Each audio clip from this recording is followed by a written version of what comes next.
오늘 우리에게 주신 하나님의 말씀 로마서 6장 1절에서부터 11절까지 말씀입니다. 다 같이 한 절씩 교독하겠습니다. 그러면 우리가 무엇이라고 말을 해야 하겠습니까? 은혜를 더하게 하려고 여전히 죄 가운데 머물러 있어야 하겠습니까?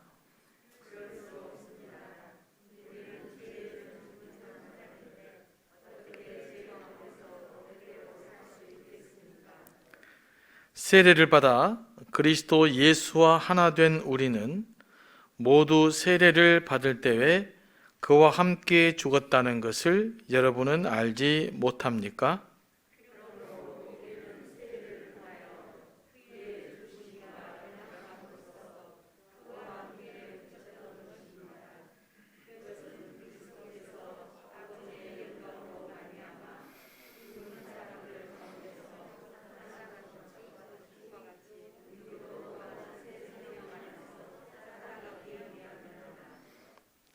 우리가 그의 죽으심과 같은 죽음을 죽어서 그와 연합하는 사람이 되었으면 우리는 부활에 있어서도 또한 그와 연합하는 사람이 될 것입니다.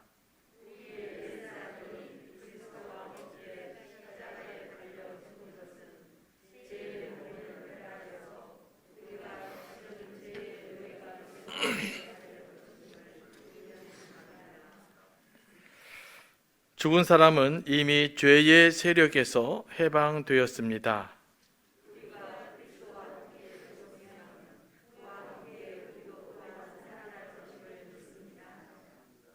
우리가 알기로 그리스도께서는 죽은 사람들 가운데서 살아나셔서 다시는 죽지 않으시며 다시는 죽음이 그를 지배하지 못합니다.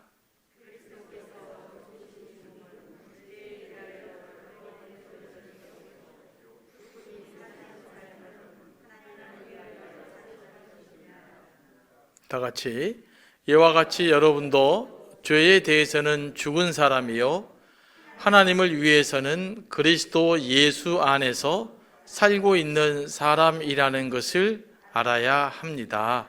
아멘. 말씀을 위해서 다시 한번 기도하겠습니다. 성령님, 이 시간도 우리를 감동하시고 우리에게 필요한 말씀으로 채워주시고 말씀이 잘 이해되게 하여 주옵소서.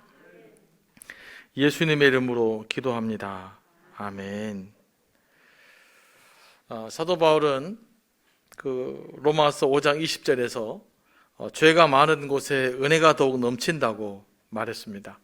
이 말은 우리가 죄를 깊이 깨달을수록 하나님의 은혜를 더욱 크게 실감할 수 있다는 말입니다.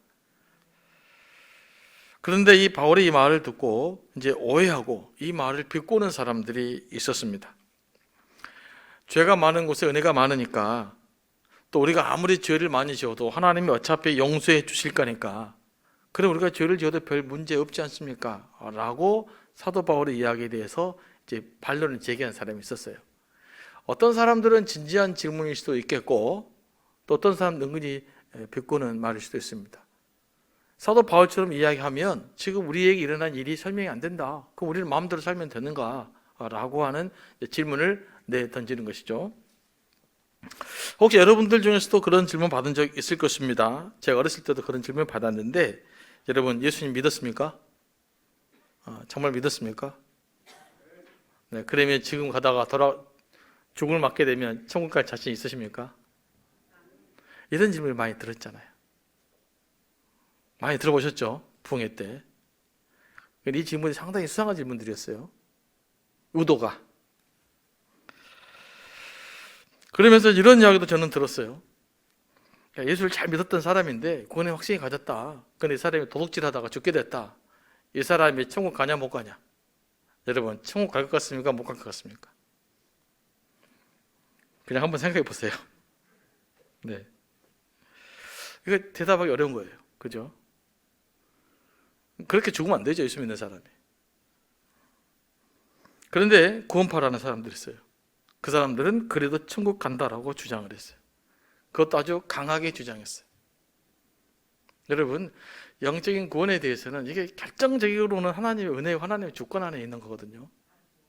그것을 인정해야 되는데, 그러면 내 의지와 내 어떤 그 교리가 하나님의 주권보다 앞서버리는 일들이 생겨날 수 있습니다. 그래서 이 교리가 중요한데 너무 강화되면, 성경을 앞서게 되어버리면 오히려 교리 때문에 우리의 신앙이 왜곡될 수가 있습니다. 제가 이제 그래서 이 말씀을 묵상하다가 갑자기 이제 구원파에 대한 글을 유튜브를 좀 찾아봤어요. 유명한 박옥수도 좀 찾아보고 또 몇몇 강사들이 있더라고요. 그분들이 가르치는 이게 이거예요. 교리가 뭐냐면, 우리 예수를 믿었다. 정말 한번 예수 큰 회개가 되면 더 이상 회개는 필요 없다. 그래서 우리가 죄를 지으면 육신은 벌을 받지만 영혼은 천국 간다. 이렇게 가르쳐요. 그러니까 더 이상 우리가 지은 죄에 대해서 굳이 회개할 필요가 없다. 회개는 한 번만 하면 된다. 이렇게 이야기를 합니다. 여러분, 좀 그렇다죠. 여러분은 이런 그 부흥회 때 이런 이야기를 많이 들었어요. 그리고 뭐 80년대입니다만은 저희 대학교 때는 저 구원파 쪽에서는요, 또 뭐 부흥 강사가 그런 이야기 하고 있었죠. 나는 몇 월 며칠에 구원받았다. 성경에 내가 구원받은 날을 기록하고 있다. 아주 유명한 부흥 강사가 그런 이야기를 했었죠. 그것도 기억나시죠? 많이 부흥회를 많이 다니셨으면 기억날 겁니다. 이거 기억이 안 나면 열심히 신앙생활 안 하는 건데요. 이런 집회를 많이 해봤을 거예요. 또 많이 들으실 것입니다. 그래서 이 구원파가 강조하는 것은 뭐냐면요, 구원의 확신이에요. 구원의 확신. 그것을 더 분명하게 하려고 자기가 구원받은 날을 알아야 한다고 주장하고 있죠. 그래서 성경에다가 내가 회심의 날을 막 적어갖고 다니는 사람도 있고 그랬어요. 그러면 내가 회심하면 딱 그때 구원받게 되는 걸까요? 하나님 은혜가 바로 그 시간에 임하게 되는 걸까요? 그 이전에 그 생에는 하나님 은혜가 임하지 않은 걸까요? 대답하기 좀 어렵습니다. 네. 원래 정확하게 말하기 좀 어려워요. 정확하게 말하기 어렵잖아요. 이게 진짜예요. 근데 여기 이 이야기, 여러분이 속이 시원하게 이야기를 해주잖아요. 그러면 이게 뭐가 문제가 있는 거예요. 그러니까 여러분이 그 구원에 대해서 구원의 확신을 가져야 돼요. 구원의 확신은요, 하나님과 나와 관계가 친밀해지면 친밀해질수록 구원의 확신은 깊어져요. 하나님과 나와 관계가 멀어지면 구원의 확신이 안 생겨요. 그러니까 이 구원의 확신은 하나님과 나와의 친밀도에 의해서 구원의 확신의 농도가 결정됩니다. 여러분이 아무리 열심히 뭐 신앙생활을 하고 뭐 교리적으로 철철 넘쳐도 내 마음이 주님과의 기도도 안 되고 예배도 안 되고 그러면 구원의 확신이 깊어질 수가 없죠. 그런데 예배가 살고 기도가 살고 찬양의 감동이 일어나면 당연히 구원의 확신이 또 생겨요. 이건 하나님과 관계에 의해서 구원의 확신의 농도는 여기서 결정나는 거예요. 그런데 이걸 그냥 교리처럼 딱 말하고 하면은 어느 정도 맞긴 하지만 꼭 맞지 않는 일들이 벌어질 수가 있는 거죠. 이제 그래서 또 이제 구원의, 제가 일부러 영상을 좀 봤어요. 오늘 말씀 묵상하다가. 그러다 보니까 이제 예수께서 우리의 죄를 과거에서 미래적에 다 용서했다. 그래서 우리는 지금 짓는 죄 때문에 뭐 회개하고 울고불고 할 필요가 없다는 거예요. 그래서 뭐 어떻게 이야기합니까? 오히려 죄 때문에 양심의 가책을 받고 하나님을 두려워하고 막 구원의 확신이 좀 흔들릴 때가 있잖아요. 그래, 아예 믿음을 잘못했다고 딱 규정해요. 너 아직 구원받지 못했어. 다시 예수 믿어야 돼. 너 지금까지 예수하는 게 가짜야. 라고 이야기하면 그 말 확 흔들리죠? 그렇잖아요. 저 하나님과 나와 관계 흔들리니까. 그러면서 이제 구원받지 못한다고 단정하면 마음이 팍 찔리죠. 그래서 그런 쪽의 집회를 듣다 보면 제가 이렇게 이제 그 강의를 좀 듣다 보니까 그 박옥수 그분이 참 강의 잘하더라고요. 네. 여러분이 들으면 헷갈려요. 제가 들으면 구분할 수 있는데. 네. 그러면 이제 그런 이야기 딱 들으면 저게 맞는갑다. 그렇게 생각하시게 됩니다. 그렇게 흔들리는 거예요. 그러니까 그런 이단들은 조금 달라요. 그러니까 잘 몰라요. 살짝 헷갈리게 됩니다. 그런데 왜 문제가 되냐면 회개를 잘못 이해하고 있기 때문에 그래요. 한 번만 회개하면 된다. 그대로부터 자유롭게 살아도 된다. 이것 자체가 성경적이지 않고 성경의 근간을 흔들기 때문에 그래요. 그 나머지 이야기는 다 맞아요. 그거 빼놓고. 그러니까 여러분들이 이제 구원받을 들으면 은혜스럽고 막 감동스럽고 막 그래요. 그러니까 이런 주장을 내가 가만히 분석해 보니까 뭐냐면요, 구원의 확신만 있으면 그들로부터 가볍게 살아도 된다 이 말이에요. 그러니까 편해요. 그러다 보니까 죄를 가볍게 생각해요. 내가 죄를 짓고 살잖아요. 그 나의 영적 구원은 상관없어요. 이 땅에 저주만 받으면 되는 거예요. 하지만 궁극적으로는 하나님과 관계는 문제가 없어요. 그러니까 마음대로 살아버리는 거예요. 그런데 물론 그분들도 예수와 함께 예수 안에서 예수님께 붙어 있으면 영적인 열매를 맺은다고 하지만, 그러나 그렇게 해서는 근본적인 그 구원에 대한, 회개에 대한 근간이 흔들리게 돼 있는 것입니다. 그래서 이 설교 잘한 사람에 너무 귀가 열려 있으면 여러분의 신앙생활이 위험해지겠다라는 생각을 다시 한번 해봤습니다. 아주 강의를 잘하더라고요. 딱 뭐가요? 이렇게 우리가 있는 먹힐 만한 것을 탁탁탁 짚어놨기 때문에. 그래서 이제 그런 분들 이야기 들으시면 처음부터 그냥 가지 마세요. 네, 제가 여러 개 듣고 이야기한 거니까 나중에 이야기 안에 딱 조합이 되게 돼 있습니다. 그렇게 되면 얼마나 신앙을 편하겠어요. 예수 한 번만 믿고 마음대로 살아도 돼요. 얼마나 좋겠어요. 안 그래요? 예수 한 번만 딱 믿었어요. 큰 회개할 필요도 없어요. 그냥 내 생활 마음대로 하면 돼요. 내 즐길 거 다 즐기면 돼요. 적당하게 예수님만 찾으면 돼요. 그렇게 신앙생활 참 저도 좋겠어요. 얼마나 편하겠습니까? 그런데 지금까지 역사 이래로 그런 신앙은 별로 존재하지 않고, 그렇게 신앙은 건강하게 세워질 수 없다는 것을 알아야 됩니다. 이런 게요, 이 논리적으로는 가능합니다. 그죠? 논리적으로는. 그러나 이 논리적인 것은 주로 세상적인 생각들이라는 것을 알아야 됩니다. 신앙적 관점에서 이것은 불가능해요. 신앙은 이론이 아니라 예수님과 더불어 사는 삶이기 때문에 그렇습니다. 다시 한번 규정합니다. 신앙은 뭐라고요? 이론이 아니라 예수님과 더불어 살아가는 삶이에요. 그분의 정신을 가지고, 그분의 마음을 가지고, 그분의 고민을 같이 고민하고, 그분의 아픔에 같이 아파하고, 그분의 열정을 같이 공유하고, 그분이 노할 때 같이 분노하고, 그분이 슬퍼할 때 같이 슬퍼하는 것, 이게 신앙이란 말이에요. 이게 신앙의 본질이란 말이에요.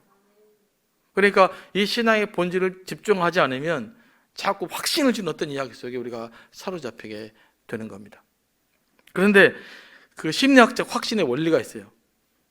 어떤 것은 심하게 반대 비판을 합니다. 그리고 다른 이야기를 하잖아요. 그럼 그 이야기에 사람은 귀를 기울이게 돼 있습니다. 기본적으로. 그러니까 모든 이단들 하는 이야기가 뭡니까? 기존에는 교회를 강력하게 비판해요. 그리고 교회의 모습을 너무나 잘 알아요. 약점을 강하게 비판해요. 그럼으로써 자기들이 반발로 신뢰를 갖는 거예요. 그러니까 기존의 정통교회를 비판하는, 강력하게 비판할수록 매우 위험한 거라는 것을 알아야 됩니다. 그러면 그 이후에 어떤 자기들이 이야기하고 싶은 확신을 딱 심어주면 거기에 다 흔들리게 돼 있는 겁니다. 여러분, 이단들이 그동안 교회 좋습니다, 여러분 신앙생활 잘 하십시오, 그런데 이것만 고치십시오, 여러분 그렇게 강조한 이단 봤습니까? 그렇게 주장하는 사이비도 봤습니까? 없어요. 당신의 목자는 진짜입니까? 당신이 다니는 교회 설교 목사님의 설교를 믿을만 합니까? 여기서부터 시작한다고요. 그러면 조금만 이제 마음에 안 들어요, 목사님이. 그러면 그 이단에 흔들게 돼 있어요. 신뢰하십니까? 나 별로 마음에 안 드는데요. 신뢰 안 하는데요. 그때부터 문제 생긴다는 말입니다. 우리의 생각은 불완전한 거예요. 여러분 이거 인정하십니까? 저와 여러분의 생각은 불완전한 거예요. 그러므로 우리가 신앙생활을 할 때 어떻게 우리가 합리적인 생각을 하며 그것을 의지할 것이냐가 아니라 어떻게 성경을 의지할 거냐, 성경에서 무엇을 이야기하고 있는가에 더 집중해야만 되는 겁니다. 성경은 예수 믿으면 됐다, 이제는 아무렇게 해도 살아도 된다라고 말하지 않아요. 죄에 빠지지 않도록 애를 써야 되고 깨어 기도해야 되고, 죄를 지었으면 참회하고 회개하고 주님께 돌아와야 되는 거예요. 이게 거대한 성경의 핵심적인 메시지입니다. 제가 조금 이제 이 부분을 더 설명해 보면 마태복음 7장 20절 한번 봐보겠습니까? 7장 20절 다 같이 읽어보겠습니다. 시작. 그러므로 너희는 그 열매를 보고 그 사람들을 알아야 한다. 사람들을 진위 여부를 평가할 때 그 사람의 말을 보고 알아야 된다가 아니에요. 그가 얼마나 말을 잘하느냐가 아니에요. 얼마나 여러분을 감동시켰냐가 아니에요. 그 사람의 삶의 열매가 뭐냐라는 거예요. 이걸 보면 잘 알 수가 있는 거죠. 그리고 성령의 갈라디아 5장 22절 23절 말씀 보겠습니다. 시작. 다 같이 읽을게요. 시작. 그러나 성령의 열매는 사랑과 기쁨과 화평과 인내와 친절과 선함과 신실과 온유와 절제입니다. 이런 것들을 막을 법이 없습니다. 예수께서 말씀하신 영적인 열매와 사도 바울의 말한 열매, 영적인 열매는 맥을 같이 하고 있는데 성령의 사람들은 이런 성령의 열매를 맺게 되어 있는 거예요. 그러면 우리 안에서 뭐가 나타나야 되냐면 성령으로 충만하니까 그 성령의 열매가 우리의 삶 가운데서 드러나야 되는 거죠. 이러려면 죄와 치열한 싸움을 해야 돼요. 회개 한번 하고 마는 것이 아니라, 예수 한번 믿었기 때문에 그냥 편하게 살아가는 것이 아니라, 실수하면 실수한 대로 살아가는 것이 아니라 실수하지 않으려고 하고 성령 안에서 그분의 열매를 맺으셨도록 성령을 사모해야 되고, 그러다 보면 당연히 죄와 더불어 싸울 수밖에 없는 상황이 벌어지는 것입니다. 자, 갈라디아서 3장 3절 말씀 한번 더 보겠습니다. 다 같이 읽어보겠습니다. 시작. 여러분은 그렇게도 어리석습니까? 성령으로 시작하였다가 이제 와서는 육체로 끝마치려고 합니까? 무슨 말씀입니까? 주의 일을 할 때 성령으로 시작했다가 육체로 끝마치는 사람이 있다는 거예요. 대만은 세상을 사랑해서 떠나버렸어요. 근데 성경은 그 사람도 구원받았다, 떠나도 괜찮다, 떠나도 60만 벌을 받고 그 영혼 구원받았다라는 말이 없습니다. 그러지 않습니까? 그러지 말라고 엄밀하게 경고하고 있지 않습니까? 원래는 이제 구원파 하려고 이야기했던 건 아닌데 말씀 묵상하다 보니까 맥이 같이 돼서 이야기하게 됩니다. 저번에 빌립보서 2장 12절 1절 더 보겠습니다. 다 같이 또 읽어볼까요? 시작. 두렵고 떨리는 마음으로 자기의 구원을 이루어 나가십시오. 두렵고 떨리는 마음으로 잘못 살면 내가 하나님으로부터 관계가 끊어질지도 모른다라는 두려움을 가지고 자기 구원을 이루어 가라고 말씀하고 있지 않습니까? 그러니까 회개 크게 한번 했다고 이제 끝이다 라고 신앙생활을 할 수가 없다는 거죠. 이 말은 예수 믿고 난 이후에도 우리가 지속적인 회개의 열매를 맺어가야 된다는 말입니다. 그러므로 5장 로마서 말씀했던 것, 은혜를 풍성하기 위해서 우리가 죄에 거할 수는 없다, 이 말이죠. 이 이야기를 지금 6장 1절에서 이야기하고 있습니다. 오늘 본문에서 바울은 이 문제를 다루고 있는데 1절부터 다시 한번 읽어보겠습니다. 시작. 그러면 우리가 무엇이라고 말을 해야 하겠습니까? 은혜를 더하게 하려고 여전히 죄 가운데 머물러 있어야 하겠습니까? 다시 한번 설명하면 우리가 하나님의 은혜를 더욱 생생하게 경험하기 위해서 계속 죄를 짓고 있어야 괜찮은 말이에요. 여러분 어떻게 생각하십니까? 근데 바울 당시에는요, 초대교회도 마찬가지고 이렇게 생각하는 사람들이 실제로 많이 있었어요. 특별히 영지주의라는 이단이 그런 사람들이 많이 있었었는데, 이런 구원파라든 이런 이단들은 주로 영지주의라의 그 맥을 갖고 있어요. 한 부분만, 영적인 어떤 부분만 강조하고 어떤 한 부분은 포기해버리는, 별로 관심을 갖지 않는.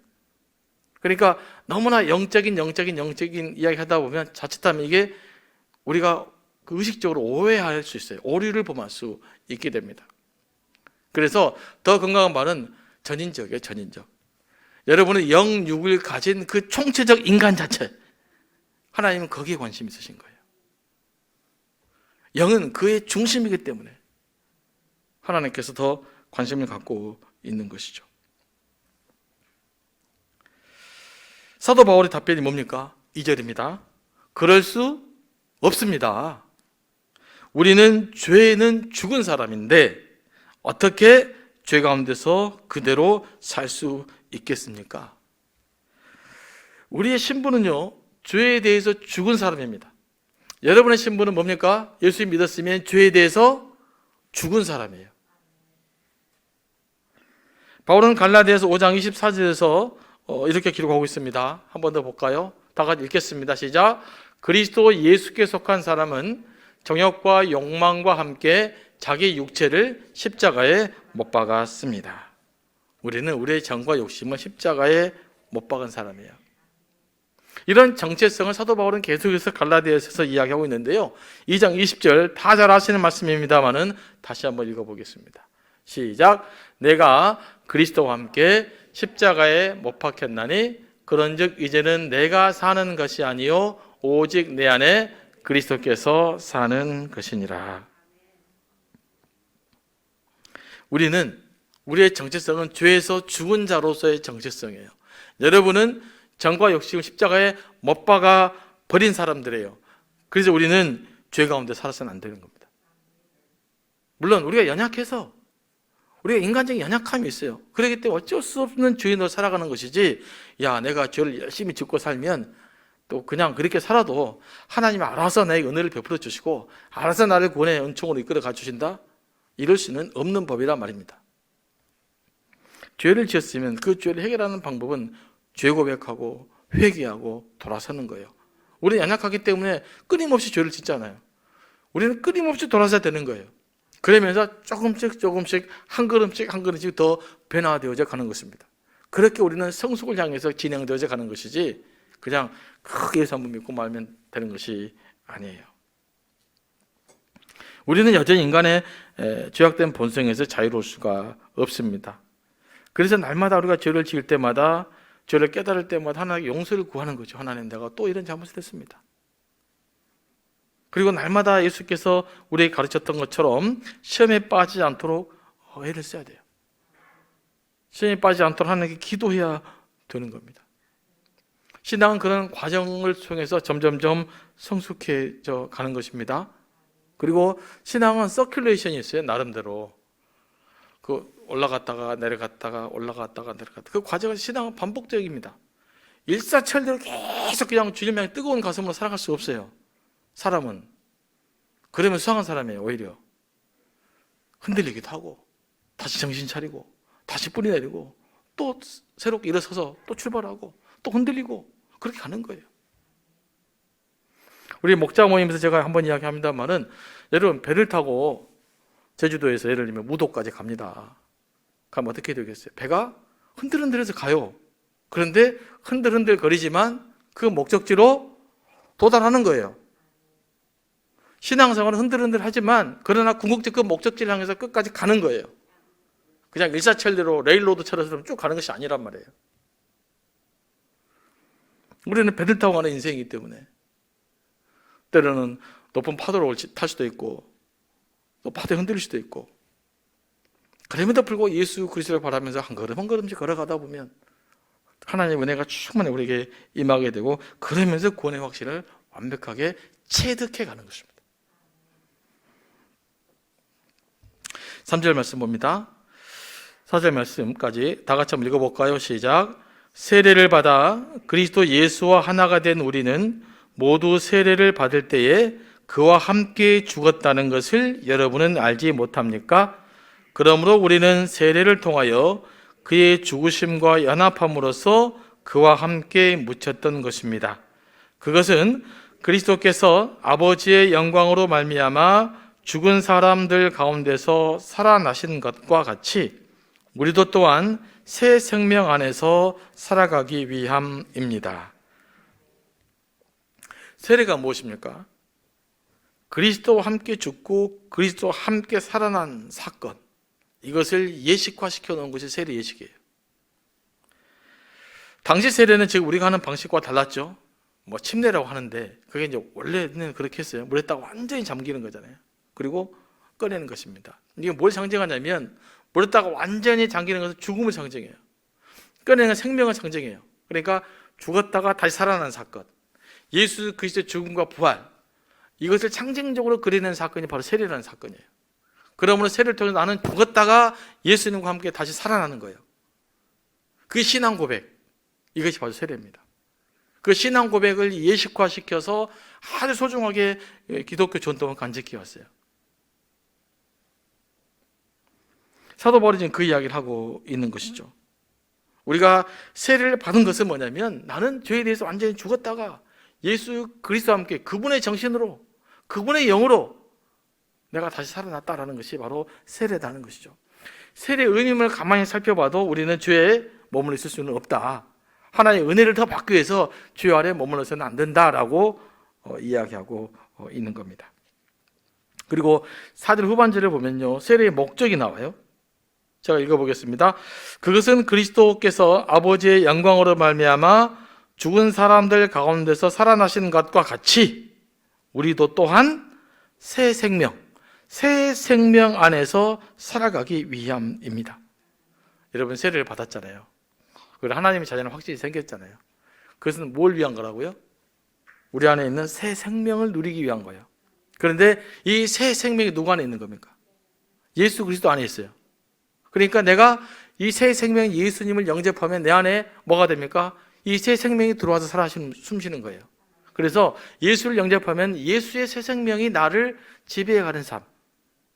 그러니까 주님과의 관계가 깊어질수록, 주님과 나와 인격적 관계가 맺어질수록 예수의 생명이 나를 주도해가는 삶을 살아가는 것이죠. 이게 세례가 갖고 있는 의미라는 것입니다. 여러분, 새 생명을 누리고 있습니까? 뭔가 내 안에 막 새 생명 꿈틀거리는 것 같습니까? 네. 예수를 가슴속에 깊이 영접하시면 그 새 생명이 막 이렇게 역사하셔요. 그러니까 늘 그 관계에 집중하셔야 됩니다. 5절 말씀으로 넘어갑니다. 우리가 그의 죽으심과 같이 죽음에서 그와 연합하는 사람이 되었으면 우리는 부활에 있어서도 또한 그와 연합하는 사람이 될 것입니다. 무슨 말입니까? 우리도 부활 시에는 예수님과 연합하는 사람이 될 것인데, 부활하신 그리스도의 몸은 죄가 없는 몸입니다. 그러니까 우리가 부활하신 그리스도와 연합하게 되면 죄를 극복하게 되는 거죠. 우리는 예수님과 함께 새로운 피조물이 되는 것입니다. 6절로 넘어갑니다. 이제 세례의 목적에 대해서 다시 한번 설명해요. 사도 바울이 우리의 옛사람이 그리스도와 함께 십자가에 달려 죽은 것은 죄의 몸을 멸하여서 우리가 다시는 죄의 노예가 되지 않게 하려는 것임을 우리는 압니다. 자, 세례의 목적, 예수께서 우리를 구원하신 목적이라고 볼 수 있는 것이 뭡니까? 우리로 하여금 죄의 노예가 되지 않기 위해서 우리를 구원하셨는데, 우리가 하나님의 은혜를 더 크게 누리려고 죄의 노예가 되는 삶을 살아서 되겠느냐 이 말이에요. 그래서 된다는 말이 안 된다는 말이에요. 안 된다는 말이에요. 우리가 연약감 때문에 어쩔 수 없이 죄를 범하는 것은 어쩔 수 없는 것이지만, 편안하게 죄를 짓고서도 그냥 주님 은혜를 사모하는 것은 안 된다 이 말입니다. 근데 이렇게 신앙생활 하는 사람들이 의외로 많이 있죠. 우리는 죄를 짓지 않기 위해서 영적 전쟁을 치르는 것이고요. 죄를 지었을 때는 또다시 참여하고 회개해야 되는 겁니다. 자, 7절부터는 간단하게 9절만 정리하고 넘어가겠습니다. 죽은 사람은 이미 죄의 세력에서 해방되었습니다. 죽은 사람은 죄의 영향력에서 벗어나죠. 그러니까 죄의 권세는 사망인데 이미 죽어버렸기 때문에 죄의 영향력도 끝난 것입니다. 산 사람에게 너 그러면 죽는다, 그래 위협이 되죠. 여러분, 죽은 사람에게 너 그러면 죽는다고 해서 위협이 되겠습니까? 죽어버렸으니까 아무 쓸데없는 소리가 되는 거예요. 그래서 사람이 죽으면 죄의 영향력도 끝나는 것이에요. 8절 말씀, 우리가 그리스도와 함께 죽었으면 그와 함께 우리도 또한 살아날 것임을 믿습니다. 그리스도와 함께 죽으면 그리스도의 부활의 능력에 참여하게 된다는 거예요. 그러니까 우리 십자가에서 내 정과 욕심을 못 박았느니라고 고백할 때, 이건 그리스도와 함께 죽는 거잖아요. 이 그리스도와 함께 죽으면 뭐에 참여하게 된다는 겁니까? 그리스도의 부활의 영광에 참여하게 돼요. 예수님의 새 생명의 그 능력에 참여하게 돼요. 그런데 십자가와 함께 내 정과 욕심을 못 박지 않으면 그 부활의 능력에도 참여할 수가 없게 되는 것이죠. 그래서 우리는 어쩔 수 없이 죄를 짓긴 하지만 우리 의지는, 우리의 결단은 죄를 짓지 않기 위해서 몸부림치는 삶을 살아야 되는 겁니다. 9절 말씀입니다. 우리가 알기로는 그리스도께서는 죽은 사람들 가운데 살아나셔서 다시는 죽지 않으시며 다시는 죽음이 그를 지배하지 못합니다. 10절로 넘어갑니다. 그리스도께서 죽으신 죽음은 죄에 대해서 단번에 죽으시는 것이요, 그분이 사시는 삶은 뭘 위한 겁니까? 하나님을 위하여 사시는 것입니다. 예수 그리스도의 삶은 오직 하나님을 위한 삶이었습니다. 살았을 때도 그랬고 부활하신 이후에도 그렇습니다. 그리스도의 부활에 동참한다는 것은 하나님을 위한 삶으로 거듭나는 거예요. 내가 예수 믿고 거듭났다라는 것은 어떤 삶을 거듭나는 거라고요? 이제는 나를 위한 것이 아니라 누구를 위한 거요? 하나님을 위한 삶으로 다시 태어나는 거예요. 여러분, 하나님이 자녀가 되었다라는 것은 내 인생을 이제는 내가 아니라 하나님을 위해서 살겠습니다라고 하는 고백이에요. 그게 올바른 신앙 고백입니다. 그러므로 우리가 죄에 거할 수 없단 말이에요. 편안하게 죄를 짓고 하나님의 은혜를 사모할 수는 없는 노릇이다, 이 말입니다. 그렇다면 우리는 어떤 존재로 살아야 됩니까? 우리도 하나님을 위한 존재로 살아야 되는 것입니다. 우리는 예수님과 함께 죄에 대해서 죽은 존재로 살아야 되는 것이죠.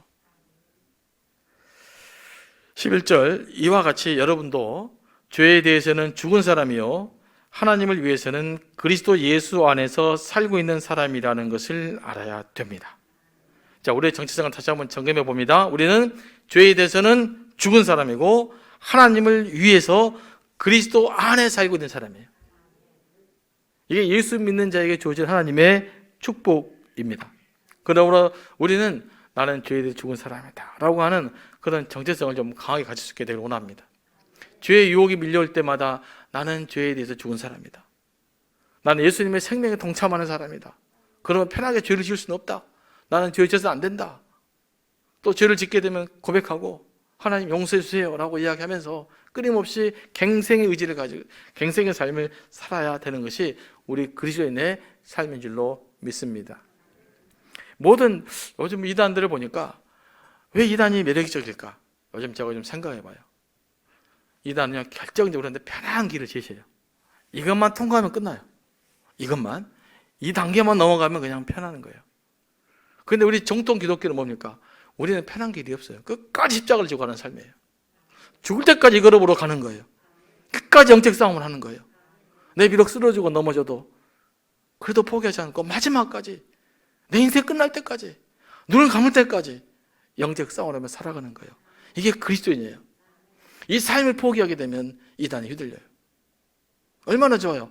크게 얘기 한번 하고 그냥 죄를 지어도 부담 없거든요.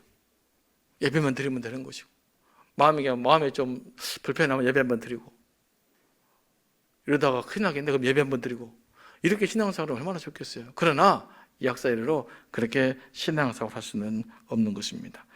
그렇게 편하게 제시해놓고 나면 뭘 합니까? 나중에는 사람 정신마비시키고 재산 뺏고 별것 다 하잖아요. 그러니까 여러분 신앙생활 할 거 너무 편하게 가려고 하지 마시고 때로는 고난도 길을 걸어가시고 끝까지 영적 싸움을 해야 된다라는 마음을 가지고 승리하며 살아갈 수 있게 되기를 원합니다.